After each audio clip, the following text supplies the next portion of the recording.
G'day amazing viewers and subscribers, and welcome to a brand new Doctor Who topic video for today. Well, basically it is the next installment of my Doctor Who Crown Jewels.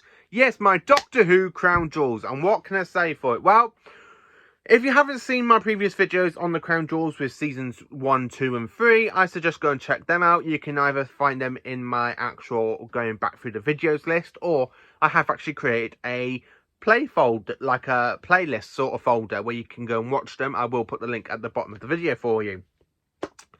Season 4, hey? 2 stories with Hartnell, 7 stories of Patrick Troughton. And this is the very first season to feature a regeneration between the Doctor. This is the first season to introduce the Cybermen. And it's also the last season to feature the Daleks in the 1960s. Yes, quite a lot is happening in this season with Hartnell's last season, first appearance of the Cybermen, Troughton's first season, and of course the last ever appearance of the Daleks in the 1960s. Yeah, a lot does happen for season 4 behind the background as well, because I believe they were swapping producers at the time. I will be doing a video talking about every producer the Doctor Who has had, but I'm kind of working up on that. I am trying to get all the names correctly before I do that video. But with Hartnell basically leaving because his health was getting worse, it was time to face. It's either, instead of cancelling the show, they thought of this new concept of regeneration. Now, this wasn't the case. Back in the 1966 serial, in season 3, the Celestial Toymaker had a rumour to play against the Doctor. So basically, he makes the Doctor vanish, and when the Doctor really vanishes, he's played by a completely different actor, messed around by the Celestial Toymaker. But luckily for us fans, that never happened. Imagine every generation with the Celestial Toymaker. It just wouldn't work, I don't think, that every regeneration has to happen because of the Celestial Toymaker. Yeah, I love the concept of regeneration. That really does play into it, because it's the first time we actually see a regeneration of the Doctor. So we do have some iconic stories. I mean, this season contains the Smugglers, the 10th Planet, the Power of the Daleks, the Highlanders, the Underwater Menace, the Moon Base, the Makwater, the Faceless Ones, and of course the Evil of the Daleks. 9 stories, and I've got 4 honourable mentions and 1 crown jewel. So let's dive in. Honourable mention number 4. Now, this one nearly made it into crown jewel territory, but I have to give it an honourable mention. It goes to the 10th Planet. So the 10th Planet, it is William Hartnell's last story as the first Doctor. It introduces us to the Cybermen.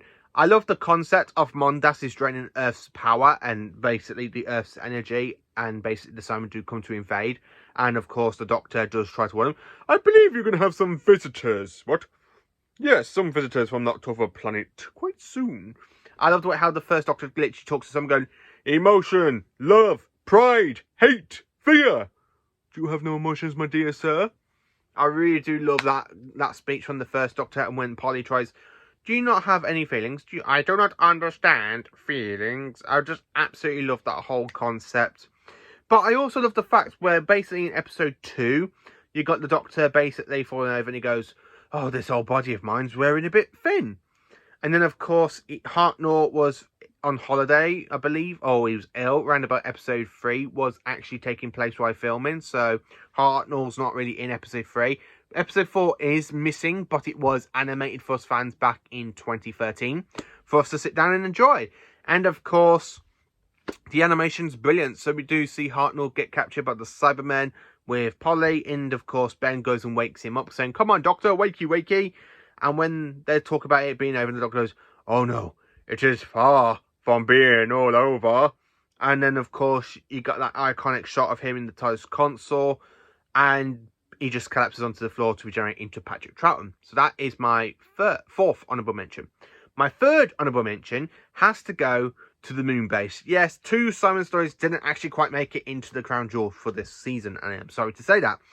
So what can I say about the Moon Base? Well, it is the second Doctor's very first appearance with the Cybermen. Now, during the second Doctor's run, he has encountered the Cybermen 4 times, where Hartnell encountered the Daleks 4 times. So really, Hartnell is more of the Daleks' main villain, where Troughton's basically more of a Cyberman villain. And then, of course, when you get to Pertwee in the other seasons, he's more of a master villain than anything else. Yeah, so sorry about that. But Troughton has encountered Simon Moore, and his first story, I have to be honest, it's absolutely bloody brilliant. I absolutely love the moon base. Yes, I know a couple of episodes of it has been animated because it is missing, and it does actually help the story. I love the fact that you have that iconic scene when you got the Simon walking towards the moon base. And of course, you got weather control, and the doctor's there going, there's some corners of the universe that have bred the most terrible things. Things that act in anything that we do not believe in. They must be fought. Like what? The sugar for simple. I really love the way how the second Doctor just clicks in this story. It's very much of a base Under Sea story. I love the fact how Jamie kind of hits his head while bouncing off the moon. And of course, he's there thinking it is the Pied Python. And, you know, it turns out to be a Cyberman. And Polly walks in and she screams and she's trying to tell the Doctor Simon. And the Doctor goes, "Sit now. Tell me what you actually saw." "Doctor, I saw a Cyberman." I love the way how the Doctor is like, you got all the humans going, "That's impossible. The Cyberman died out generations ago." And I love the fact how the second Doctor's just there, like, as soon as that word is mentioned and he realises Polly's telling the truth and he's going to try and interfere and help the humans out. Which he does because he literally reverts the moon power and he basically flings the Cyberman back into orbit, floating in space. So I really do enjoy that story. I really do love the moon base. It's absolutely brilliant. My second honourable mention has to go to the Macra Terror. Yes, I know this story is absolutely missing. In 2019, it was fully animated for us fans to sit down and enjoy. I love the animation. The Macra seems more menacing here. My first introduction to the Macra was actually in Gridlock, and I never really liked them in Gridlock because there's something about them that I thought was a bit offish, but I never knew they were a classic villain until basically the Macra Terror came out. And I absolutely love the Macra in this story. I don't know why they've gone into mindless savage beasts in Gridlock, where in this one they are intelligent, they've enslaved a human colony. Again, it's just a fantastic story, and the Doctor does actually outwit them, which is absolutely brilliant. So yeah, my second honourable mention is the Macra Terror.